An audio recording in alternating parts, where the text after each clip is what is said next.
Hi everyone, Julia here, recording this January 12th, 2024. As many of you listening know, I've made a few summaries of Jason from Archaix's findings and teachings. You can find a playlist of those summaries on this channel. It's been requested that I give another summary, so I'm going to somewhat highlight where the Archaix data has led me up to this point. As most of you are aware, Jason's one of the most well-read people alive today. In fact, he's read the Bible 40 times, initially attempting to prove its legitimacy. However, that project inspired him to turn away from a fundamentalist Christian perspective about reality and life to an empowered spiritual being connected to source perspective. Decades of absorbing, deciphering, outlining, and documenting the patterns and flaws in literally tons of books has led Jason to many amazing discoveries and the ability to develop a complete chronology of recorded history, Chronicon, which goes back about 7,000 years. Anything beyond 7,000 years ago is simply conjecture. See Nick T. channel for the complete reading of Chronicon. I'll link it in the description. To quickly review some key Archaix revelations, we are in a simulation which models a real reality, according to Jason. The purpose of the simulation could be trying to decipher how to deal with the 792-year cycle of the Nemesis X event, which has the potential to be an extinction-level event. There's also the 138-year Phoenix cycles, which can be local and subtle, or catastrophic and worldwide. According to Jason, the Phoenix weapon only targets those who vibrate at a fearful or evil frequency in order to eliminate many of the parasites. The Phoenix is also used to reset the program when the participants discover too much about the simulacrum that they're living in. Then, every 600 years, the dark satellite returns, wreaking more havoc in this seemingly material realm. Those are the big ones. Jason has also pointed out countless other cycles via his isometric projection technique. Peg Divergent can school you more on that. I'll link her channel in the description too. I think the most important lesson from Jason is that we are immortal beings having a unique opportunity to learn and grow in this simulation as we gain wisdom on how to best proceed with our unlimited potential as creator beings. As long as we are fearless and not evil, then we are safe from harm. Jason has influenced the word errant to refer to those of us who are non-compliant, creative, empathetic, intuitive, and ultimately connected to Source. Errants will remain safe in this biosentient simulation that we reside in, according to Jason. Jason has been instrumental in pointing out how most modern researchers just accept certain assumptions and impossibilities acquired from mistranslations as fact, and then use this false data for the premise of their bogus research. Jason's main beef is the length of time cited. Jason and others have uncovered grave errors in many interpretations of dating systems.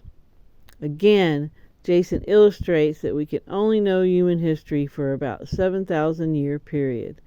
Anything before that is pure speculation.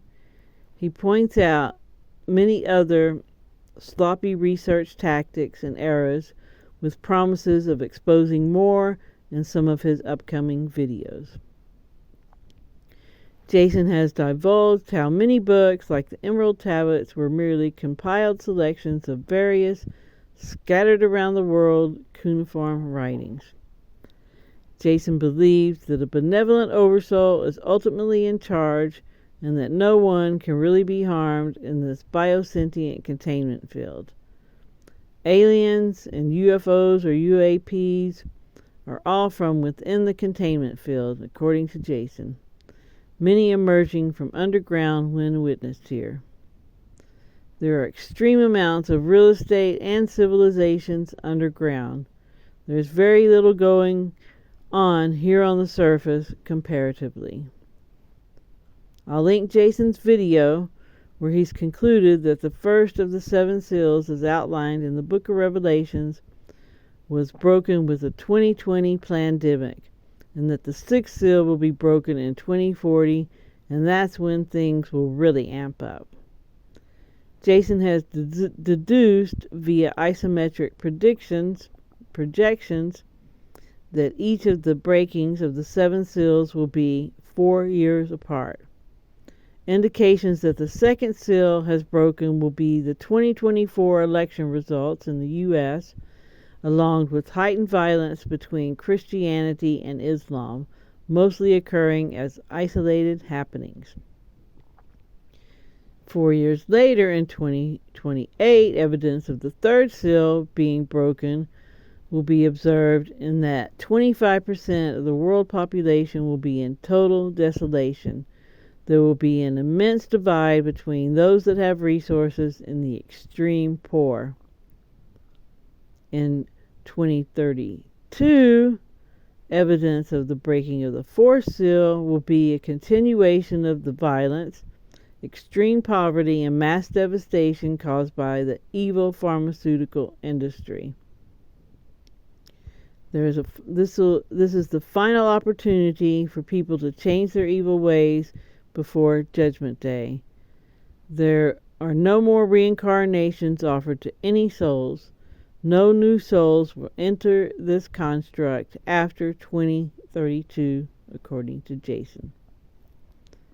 In 2036, the events outlined in the book of Revelations that will unfold upon the breaking of the 5th seal do not take place on Earth in this construct. But by 2036, everyone here will be exposed for who they really are.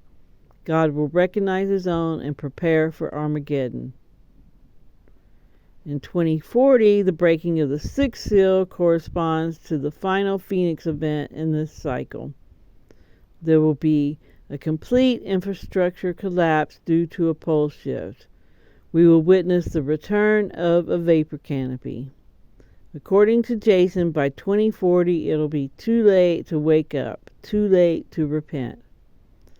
This is when each soul will either receive